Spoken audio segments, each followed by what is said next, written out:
we hear a lot of great places to work, my kind of place to work, this is the place to work, whole lot of branding stuff that goes on and on and on, right?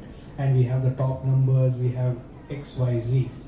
In all this, when uncertainty hits, as in the current scenarios, we find a lot of gaps in terms of the branded value and the actual translation to day-to-day lives of employees.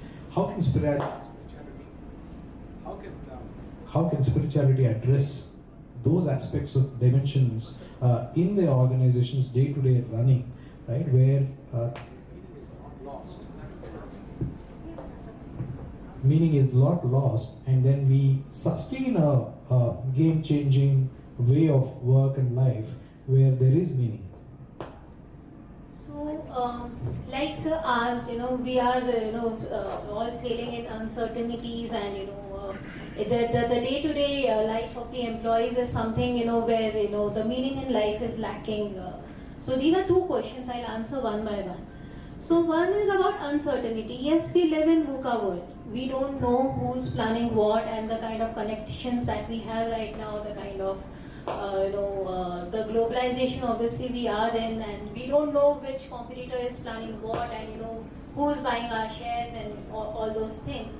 So if there is an uncertainty, and what workplace spirituality says is, yes, uncertainty exists, but it depends on how the organization plans to react to it. It can happen that suddenly we realize that the business has gone into total losses and we need to give the pink slips. It is a reality, and that is something that the organizations do and many a times have to do. But how do you do it is important. Are you just sending a very stonic mail saying that from tomorrow your mails are stopped and you cannot come?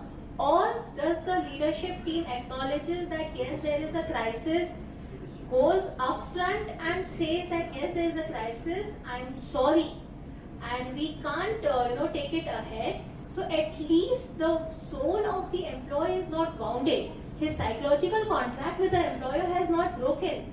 They understand that we are all in the same boat. And